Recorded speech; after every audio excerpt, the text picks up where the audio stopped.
क्या करा दे तो कह रहे हैं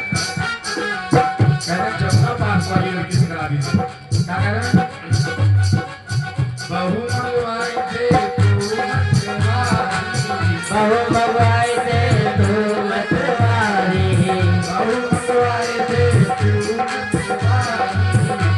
मंगवाई दे तू मतवारी मोत्यो भोरी मोत्यो प्यारी मोत भोरी मोत प्यारी मोत्यो भोरी मोत्यो प्यारी मोत भोरी मोत प्यारी ऐसी कोई कोई बाजे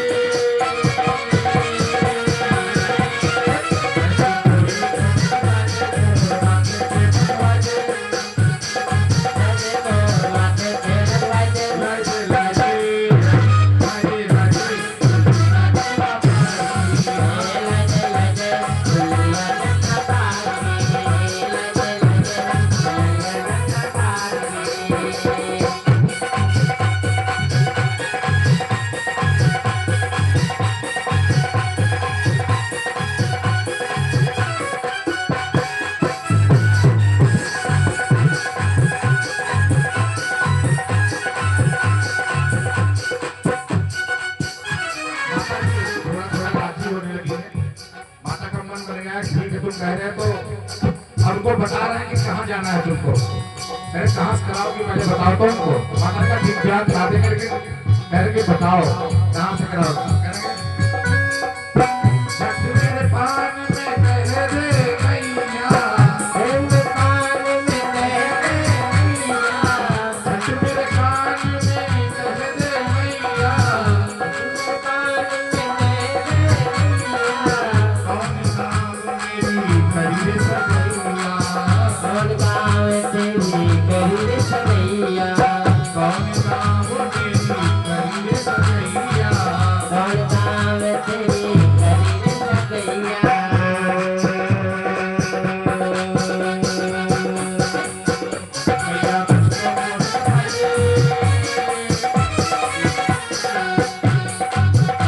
मैया मुझको मैया मुझको मोराजे मोर माथे पे मतवाजे लागे लागे लागे लागे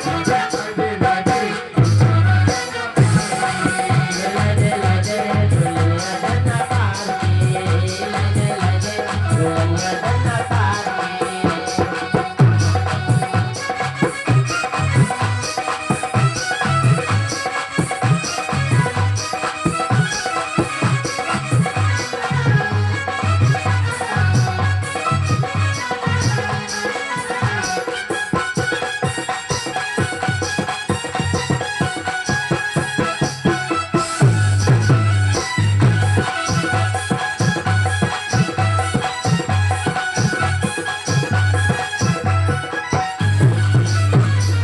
माता जी राजी हो गई है तो कह रहे कि ऐसा ना हो कि दूसरी जगह रास्ता देख लो।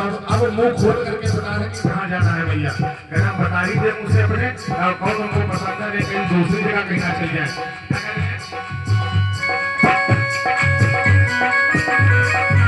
बरसाने में करो रे सगाई बरसाने में करन सगाई बरसा जाई मेरे मन भाई राधा प्यारी है मन भाई बरसाने में करन सगाई राधा प्यारी है मन भाई बरसाने में करो रे सगाई रात में करन सगाई बरसाने में करो रे सगाई बरसाने में करन सगाई राधा प्यारी मेरे मन भाई राधा प्यारी है मन भाई मेरे वाके संग वाले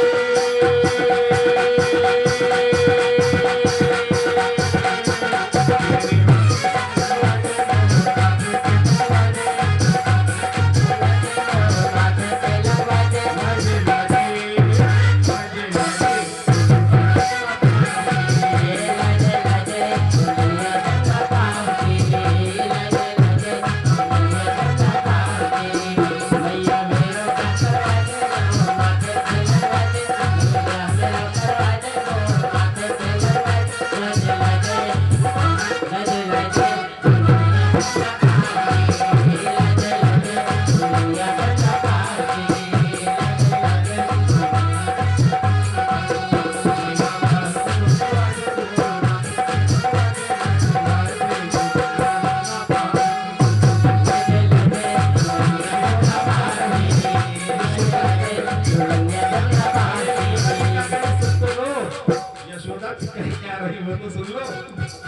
यशोदा जी कह रही है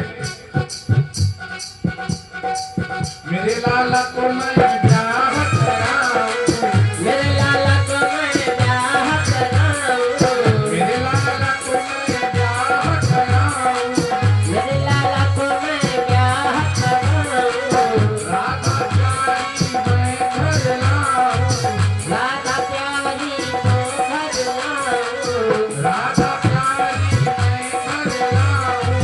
राधा प्यारी मैं घर लाऊं। तो हम लोग विनती करते हैं, क्या करते हैं? राधे सबको पारी बैठे,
भैया ब्याह में रो करवाई दे, मोर माथे पे बंधवाई दे, ओ लागे दुल्हनिया जमुना पार की। लाए दे दुल्हनिया जमुना की। माता के पीछे बहुत पड़े तो माता ने कहा ठीक है ला देंगे। अब क्या हुआ, जो कीर्ति मैया है, राधा जी की माँ का नाम है कीर्ति। देखिए नामों पर अगर आप विचार करें तो इनकी माँ का नाम है यशोदा, जो दूसरे को यश दे दे, अपने अधिकार की भी चीज जो दूसरे को दे दे। कहने का अर्थ है कोई काम स्वयं करे और उसका श्रेय दे दे। जैसे मान लीजिए आपने झाड़ू लगाई आंगन में, आपने लगाई, लेकिन जब पूछा गया तो आपने कहा नहीं छोटी बहन ने लगाई है। अपनी तारीफ भी दूसरे के नाम करते, वो है यशोदा। और राधा जी की माँ का नाम है कीर्तिदा, जो दूसरे को कीर्ति दे, दूसरे को सम्मानित करे। तो जब उनको पता चला कि भाई राधा जी गई थी बरसात नंदगांव और माता ने यशोदा ने इनको गोद भराई कर दी, तो थोड़ा तो नाराज होगा कि ऐसे गोद भराई कैसे कर दी। मैंने सुना है कि लड़का बड़ा गलत है। पहली बात तो हमने सुना है कि 3 जगह से टेढ़ा है, सीधा खड़ा नहीं हो पाता, 3 जगह से लचक के खड़ा होता है। इसका मतलब गड़बड़ है, हड्डियां उड्डियां हो सकता है गड़बड़ हो। फिर कह रही है काला सुना है बहुत ज्यादा है, कोयले की तरह काला है। हमारी लल्ली तो बहुत गोरी है, हम कैसे विवाह करा देंगे। और पूरे शहर में, नंदगांव में और बरसाने में और गोकुल में वांटेड लिस्ट में लड़का, हर जगह पोस्टर छपे हुए कि लड़का महाचोर है, लड़का हर जगह चोरी करता है। ऐसे लड़के के साथ में मैं अपनी लड़की का कैसे विवाह करा सकती हूँ। तो उनकी सखियों ने कहा अरे भैया एक बार देख तो लो, हो सकता है ठीक ही हो। देखना क्या है, कौन नहीं जानता है इसके घर, जिसके घर में देख लो कहीं चोरी कर रहा है कि मक्खन की चोरी करता है। चोरी तो मक्खन की ही करता है, लेकिन आगे बढ़ करके हो सकता है रुपए पर से चुराना शुरू कर दे। और मैंने तो सुना है कि वो जाकर के घाटों पर जो स्त्रियां नहा रही है तो उनके कपड़े भी चुरा ले जाता है। मुझे तो उसके कर्म भी ठीक नहीं लग रहे हैं, वहां स्त्रियों के कपड़े भी चुराता है। तो कहा मैया आपको खाली कपड़ों के बारे में पता है, वो तो चित्तचोर भी है, जो उसको देखता है उसका हृदय भी चुरा लेता है। कहा अच्छा ऐसी बात है। अच्छा थोड़ा सा राधा जी के विषय में आप लोग जान लीजिए, राधा जी हैं कौन।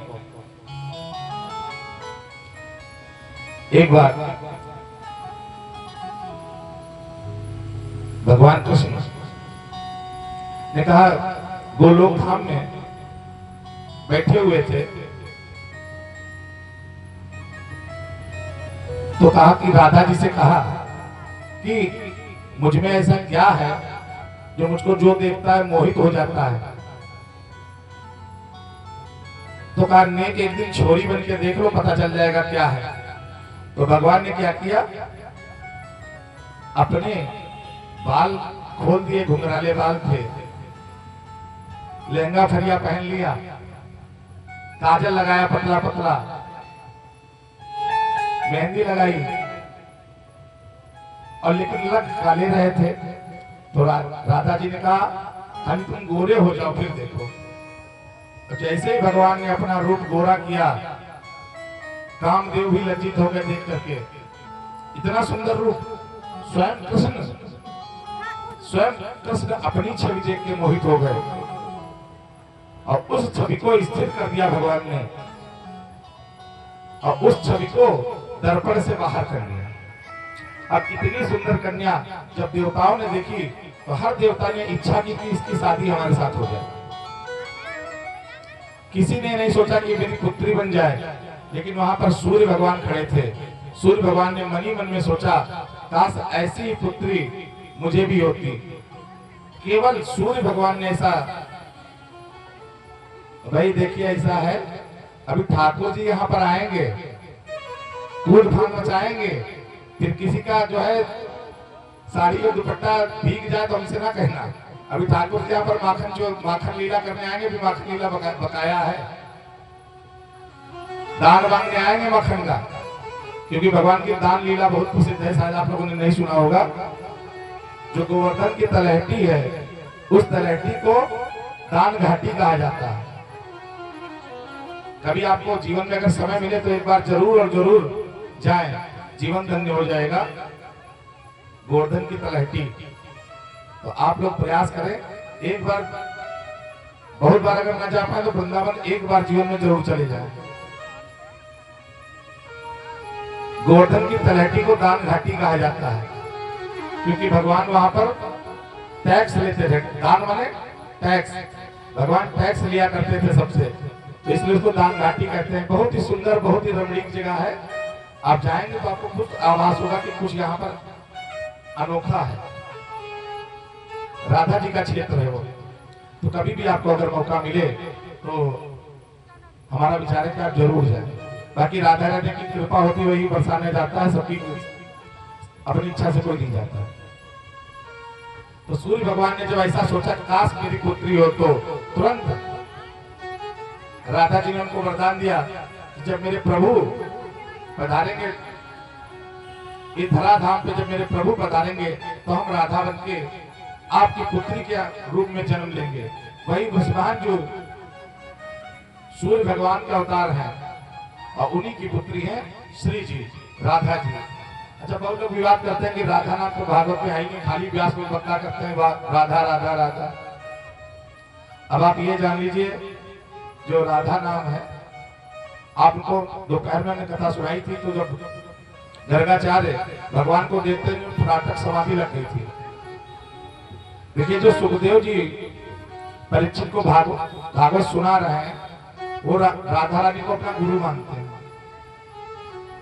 और अगर जब भी राधा रानी का नाम ले लेते हैं उनकी समाधि लग जाती है। कई बार लेने का प्रयास किया, लेकिन अगर जैसी समाधि लगती थी 6 महीने की समाधि, और राजा परीक्षित के पास दिन कितने हैं? 7। तो अगर समाधि लग जाएगी तो कहानी कौन सुनेगा? इसलिए राधा जी का स्पष्ट नाम कहीं नहीं लिया। सांकेतिक भाषा में और अपने से बड़ों का नाम भी नहीं लिया जाता है, अपने गुरुओं का नाम लेना निषेध है, इसलिए नाम वो नहीं लेते हैं कहीं पर। स्पष्ट रूप में राधा कहीं नहीं लिखा हुआ भागवत में। जैसे ही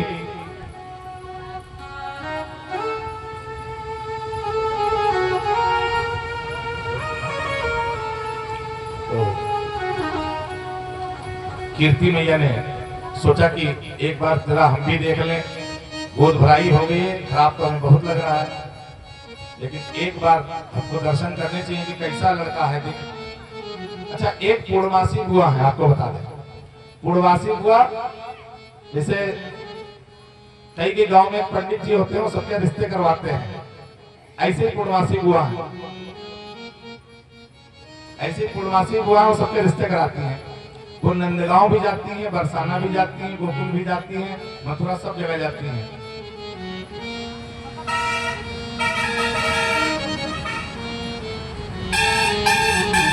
तो उनको बुलाया कीर्ति माँ ने, कहा मौसी जरा जरा ये बताइए हमारी लड़की का ब्याह किसके साथ करें।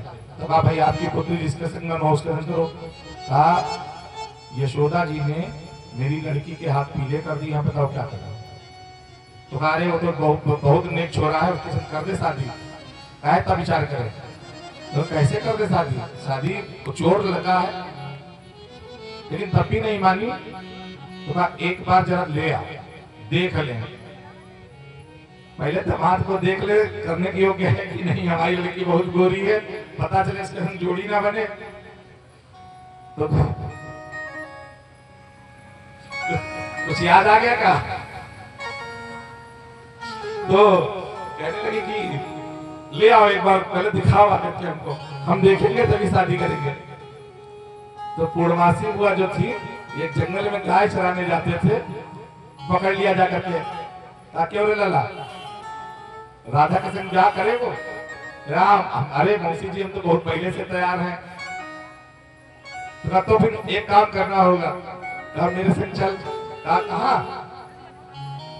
देखिए आज 5वां दिवस है, अगर एक समय की कथा होती तो बहुत 60 में सुनाते, लेकिन 2 समय की कथा तो आज की शाम राधा जी के नाम है, क्योंकि कल रास है और रास के बाद फिर प्रभु का, देखिए प्रभु के स्वरूप है, एक प्रभु का प्रेम स्वरूप है, दूसरा वैभव स्वरूप है। जब तक ब्रज में रहे, जब तक बरसाने में रहे, नंदगांव में रहे, गोकुल में रहे, तब तक इनका केवल और केवल प्रेम स्वरूप ही दिखा है। और जिस दिन से भगवान ने अपना ब्रज छोड़ा है, उस दिन से भगवान ने अपना प्रेम स्वरूप भी छोड़ दिया है। ब्रज धाम में ही छोड़कर मथुरा गए थे। उसके बाद भगवान ने न बांसुरी बजाई है, न रास किया है, न गीत गाया है, कुछ नहीं किया भगवान ने। सिर्फ क्या किया है, दुष्टों को मारा है, दुष्टों को मारा है बस। जिस दिन से ब्रज छोड़ दिया है, तो भगवान का प्रेम स्वरूप है 11 वर्ष 56 दिन का। तो भगवान से कह रही है चौरे लाला ब्याह करोगे? बोले राम मौसी जी हम तो तैयार करने के लिए बैठे हैं। तो कहा तो मेरे संग चलना पड़ेगा बरसाने। तो कहा गैया कौन देखा, गैया को कौन देखेगा? तो कहा गैया के फिर सखा देख लेंगे। अच्छा, एक सखा इनका मनसुखा है, इनके सखा क्या क्या है? मन सुखा, धन सुखा, तन सुखा, सुबल, सुमंगल, श्रीदामा, ये सब इनके सखा है। जिसका जो मन सुखा है, मन सुखा मतलब होता है मन से सुखी, वो बेचारा इतना ज्यादा सुखी है कि उसकी एक एक हड्डी गिन लो, बहुत पतला है। धन सुखा है, उसके बाद धन है ही नहीं। धन सुखा है, वो भी हवा में चले अगर बाहर तो उड़ जाए, ऐसा है। सब बेचारे बड़े पतले दुबले हैं, कुपोषित टाइप के हैं, क्योंकि मक्खन खाने नहीं मिलता है। और इन्हीं के कहने से ये छोटे सरकार चोरी करने जाते हैं, क्योंकि इनके घर तो 9 लाख गए हैं ना, इनको चोरी करने कौन सी आवश्यकता है। तो ये क्या करते हैं, अपने सखाओं को लेकर चोरी करने करते हैं। तो मनसुखा ने कहा सुनो मौसी जी, अच्छा इनसे सब बड़े हैं, छोटे कोई नहीं। कहा सुनो मौसी जी, हमारे लल्ला को कहाँ लिए जा रही हो? कहा जाके शादी कराओ के काजे लिए जा रही है। कहा तो हम भी चलेंगे, पहले लड़की हम देखेंगे, हम पसंद करेंगे तब लल्ला हाँ करेगा। तो लल्ला ने शकल देखी, चौरे मेरा ब्याह तय हो रहा है, कार में टांग अड़ा रहा है। कहा नहीं हम सोच रहे हैं हम भी चले साथ में, हमारा भी जुगाड़ बन सकता है वहां पर, क्या पता कोई लड़की हो। मौसी ने कहा इसको तो ले नहीं जाएंगे। तो कहा हम नहीं जाएंगे तो लल्ला भी नहीं जाएगा, चलना पड़ेगा हमको लेकर के। तो मौसी ने कहा नेक थोड़ा शकल शुद्ध कर ले अपनी, गोबर लगा हुआ है चेहरे पर, नहा धो ले। ये किसी ने क्या किया, तुरंत जमुना जी में कूद गया और बाहर निकला। जो पतले दुबले लोग होते हैं नहाने के बाद और सिकुड़ जाते हैं, तो बाल इसके क्या थे, बड़े बड़े बाल थे, चिपक गए सब ऊपर। तो कन्हैया से कह रहा चौरे लाला जरा बता कैसा कैसा लग रहा। तो कहा ये ना पूछो कैसे लग रहा, जैसे बंदर किसी नदी में कूद जाए और निकलने के बाद उसके बाल चिपक जाते वैसे मालूम पड़ रहे हैं। तो कहा चौरे लाला इतनी बेइज्जती नहीं करते किसी की, मैं तो सखा हूँ। कहा नहीं हम ऐसे ही कह रहे थे। पूर्वासी बुआ लेकर चल रही है। अब देखिए नंदगांव से बरसाने की दूरी लगभग 20 से 25 किलोमीटर। तो पूर्वासी बुआ धीमे धीमे चल रही है। तो ये सुमंगल क्या कह रहा है, अरे मौसी जी लल्ला थक गया है, छोटा सा लल्ला है, इसको तुम गोदी काहे ले लेती हो। तो कहा लल्ला हम कैसे गोदी ले, हम तो खुद ही ढुके ढुके चलते हैं। तो कहा तो ढुके ढुके चलती हो तो नेक और ढुक जाओ, तुम्हारी पीछे में इसको बैठा दे, घोड़ा वोड़ा तो है नहीं, तुम्ही घोड़े काम कर लो। मौसी कह रहे बहुत मस्ती सूझ रही, तो चल तेरे घर बताती हूँ। कन्हैया से करे गया कनुआ, ब्याह करना है कि नहीं करना। अरे मौसी जी करना है। तो कहा तो ये को भगाओ, ये को लेकर मैं ना जाऊंगा। अरे अरे मौसी जी सखा है, ले चलो ले चलो। ले गई भाई। अब वहां पहले से जो है इनकी सखियां इकट्ठा थी। देखो जब किसी लड़के को अलग बुलाया जाता है देखने के लिए तो उसकी कंडीशन बड़ी खराब होती है। जब लड़का लड़की को देखने आता है तो ठीक ठीक रहता है क्योंकि दोनों परिवार होते हैं, लेकिन अगर किसी लड़के को अकेले कहीं बुला लो देखने के लिए तो बेचारा दुबका बैठा रहता है। और वो तो लड़की के पक्ष के तो सब लोग होते हैं, अब वो करे तो करे क्या। तो मौसी जी को लेकर पहुंची। अब यहाँ ललिता विशाखा सभी इनकी सखियां वहां पर पहले से तैनात है राधा जी की। कहा पहले हम देखेंगे, हमको दिखाओ पहले कैसा लग रहा है, तब आगे की बात बढ़ेगी, वरना जो है ब्याह कहीं से। अब ये सखियों के बीच में बेचारे घिरे बैठे हैं। और सखी क्या कह रहे हैं, जैसे ही कीर्ति मैया ने इनको देखा तुरंत ही बलैया लेने लगी। कहा बहुत सुंदर लड़का है, बहुत अच्छा लग रहा है, लेकिन मन में ही बात रखी, चोर लल्ला मैंने सुना तू 3 जगह से टेढ़ो है। तो कह रहे माता जी आजकल सीधे की बसर नहीं है, तो मजबूरी में टेढ़े रहते हैं। राम अवतार में सीधे बन के आए थे तो बड़ी आफत हो गई थी। जन्म के बाद पहले तो गुरुकुल चले गए, गुरुकुल से फिर ताड़का से मिलने चले गए, ताड़का से मिलने के बाद में किशोरी जी मिली, लेकिन मिलने के बाद फिर वन चले गए, बन गए वहां सीता जी चली गई। सीता जी को लेकर के आए, रह भी नहीं पाए ठीक से, फिर सीता जी को वनवास दे दिया, आखिरी में सीता जी छोड़कर ही चली गई। तो बड़ा सीधा सीधा जीवन जिया है, लेकिन इस बार सोच रहे थे टेढ़े बन के जाए तो मस्ती खूब करेंगे। तो इसीलिए 3 जगह टेढ़े, हम टेढ़े हैं नहीं, हम टेढ़े खड़े ही होते हैं। ये देखो पीछे राधा रमण जी देखो टेढ़े ही खड़े हैं।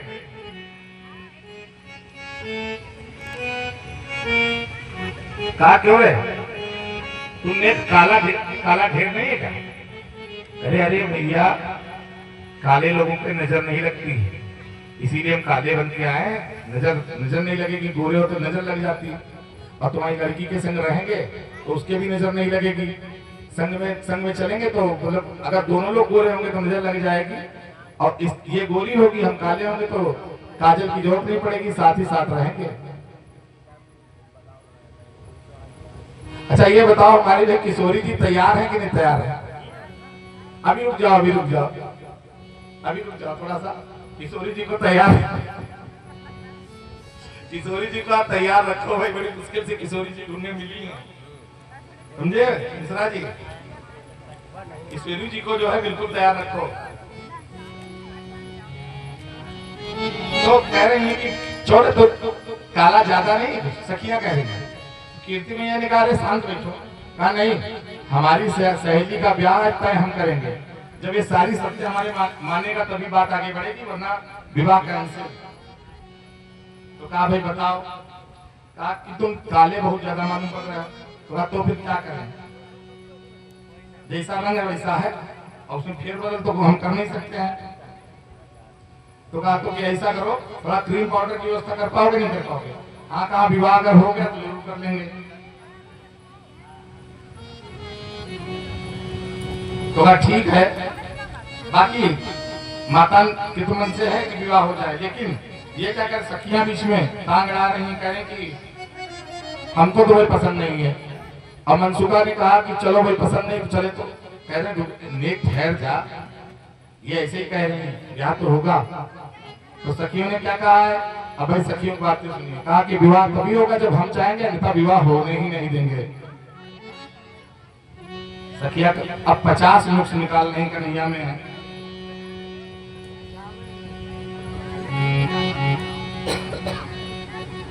और नुस्खे क्या क्या है, एक छोटे से गीत के माध्यम से आपको बताएंगे। सखिया कह रही है,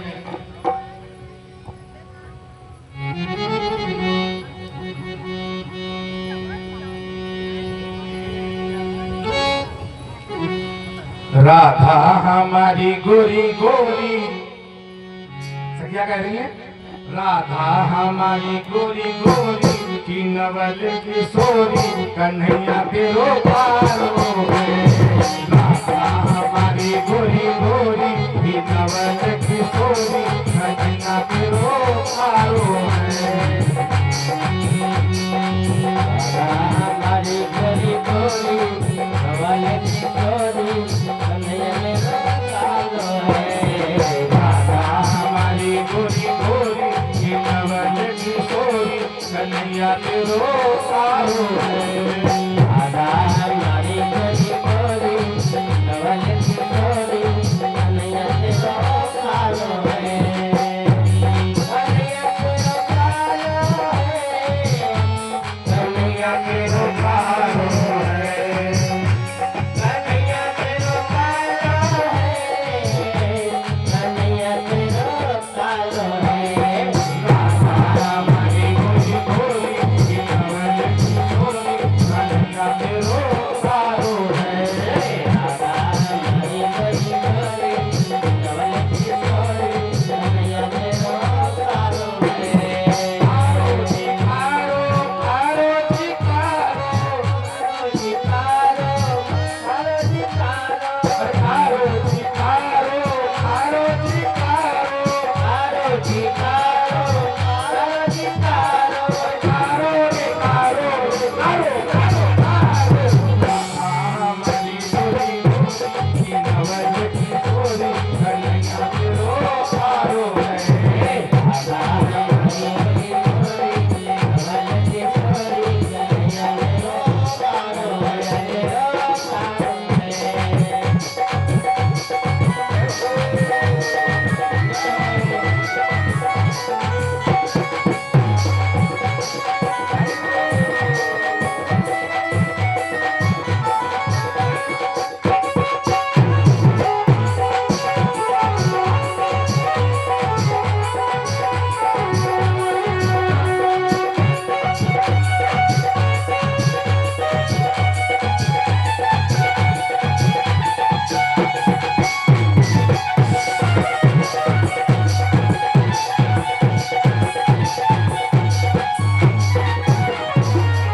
सखिया कारण बता रही है कि ये कैसा लगेगा, ये हमारी श्यामा जी जो है उनके संगे कैसा लगेगा, सुनो।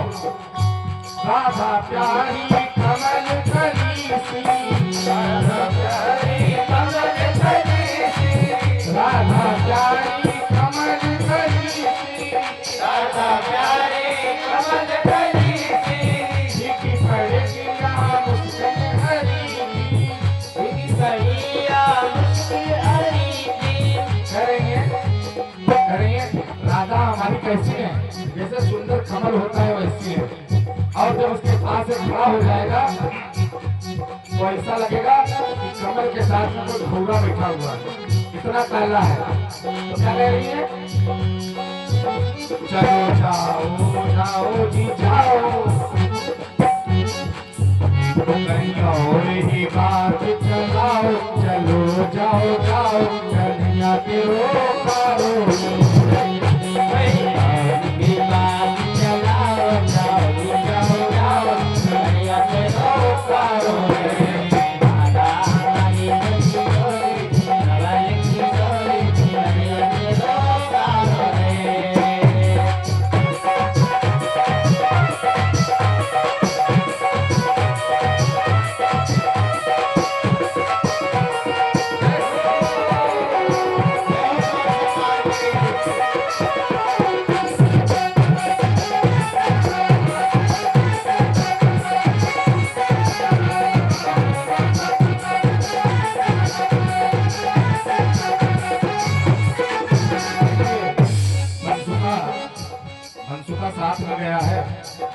मनसुखा क्या कह रहा है, बात बिगड़ रही है, तो बात को संभालने के लिए मनसुखा क्या कह रहा है कि अगर आपकी लाली कमल है तो क्या होता है, वो कमल शाम को मुरझा जाता है, ठीक है।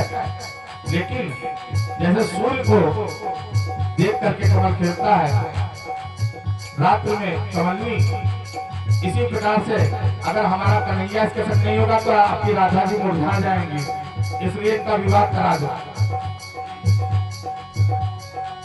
शाम होती कमल मुरझाए, शाम होती कमल मुरझाए, शाम होती कमल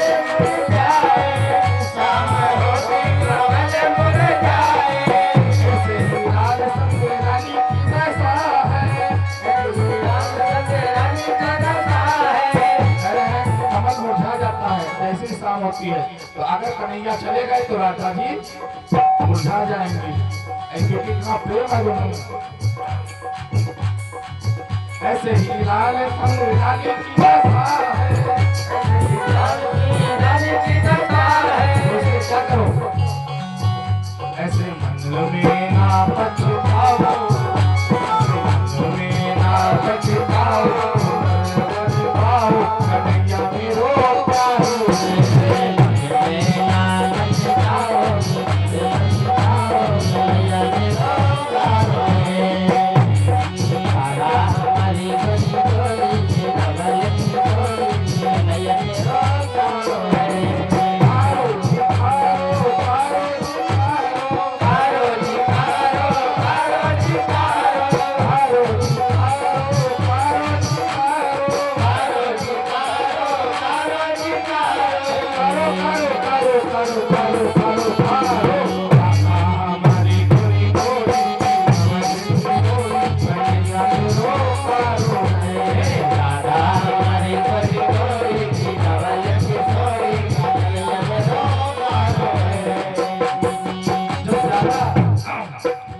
ज्यादा कारो कारो कहने लगी तो मनसुखा की गुस्सा लगी, चौड़े डाला, चल आगे, बहुत बेइज्जती हो गई, हमको नहीं शादी करनी है।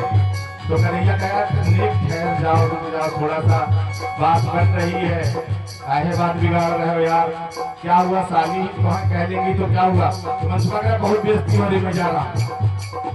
जैसे मनसुखा ने कन्हैया का हाथ पकड़ा और खींचना शुरू किया, इनकी सखियां जानती थी कि अगर किशोरी जी आ जाएंगी तो कन्हैया कहीं नहीं जाएंगे, और वैसे ही किशोरी जी को लेकर के बाहर आ गए। फिर क्या हुआ, जो कन्हैया जा रहे थे क्या हुआ,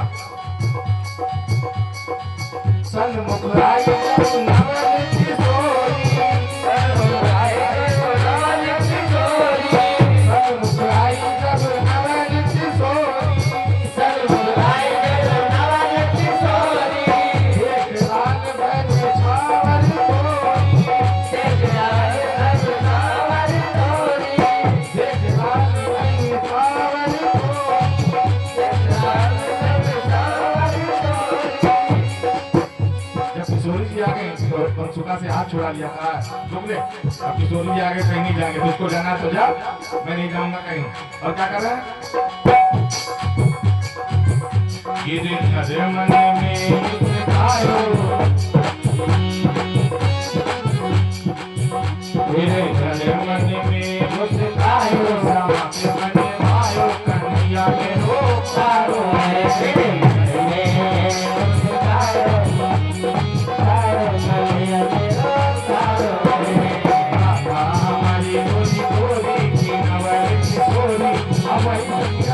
वही सखिया जो अभी तक कारो कारो कर रही है, क्या कर रही है, क्योंकि श्यामा जी ने पसंद कर लिया है, श्री जी ने पसंद कर लिया है, तो कर रही है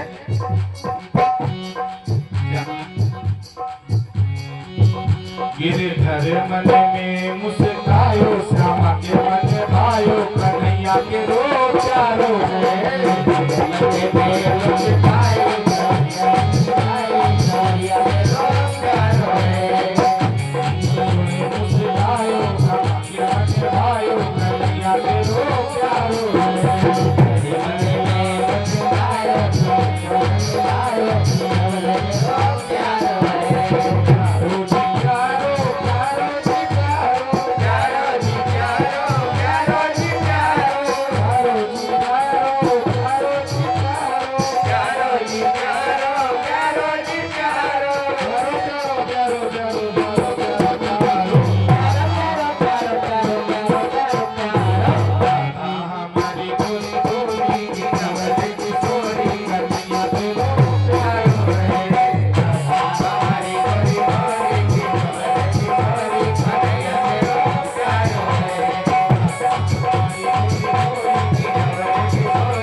प्रकार से ब्रह्म वैवर्त पुराण में कथा आती है कि ब्रह्मा जी ने, आप जब कभी वृंदावन जाएं तो एक स्थान है भांडीरवन, भागवत में कोई बात नहीं है लेकिन ब्रह्म वैवर्त पुराण में दिया हुआ है कि ब्रह्मा जी ने राधा कृष्ण की शादी कराई थी। वहां का वट वृक्ष उसका साक्षी है। तो अगर आप बहुत कृष्ण प्रेमी हैं, आपके मन में कृष्ण के प्रति बहुत ही श्रद्धा है, प्रेम है, तो उसमें अगर आप अभी एक कान लगा के सुनते हैं तो बांसुरी की आवाज आपको सुनाई पड़ेगी। बहुत ही दिव्य स्थान है, कभी जाएं तो जरूर दर्शन करें। तो इस प्रकार से ये सब लीलाएं चल रही हैं भगवान की, क्योंकि हमने पहले ही कहा था कि आज जो है, आज की शाम राधा जी के नाम है, तो राधा जी का ही हिसाब चलेगा यहाँ पर। कन्हैया अपने ग्वाल बालों संग बैठे हुए हैं। एक बार भाई राधा जी का वो हो जाए। राधा वल्लभ सरकार की जय हो, राधा रमण सरकार की जय हो, राधा बाके बिहारी सरकार की जय हो। ये काम लगाया रहेगा, इनसे तो लड़ाई चल रही है। ग्वाल बालों संग बैठे थे। ग्वाल बालों ने कहा, देखो कन्हैया एक बात बड़ी खराब है कि तुम्हारे घर 9 लाख आए हैं, तुम तो खाया पिया करते हो, हम लोग देख लो हमारी दशा क्या है, हमारा तो एक्सरे कराने की जरूरत नहीं है, ऊपर से ये हड्डियां गिन लो, अंदर सब दिख रहा है, तो तू क्या करें? क्या करो, ये हमारी भी सोचो, हमको भी कुछ खिलाओ पिलाओ। तो ना हम क्या करें? अब तो पूरा गांव जान गया है कि हमारी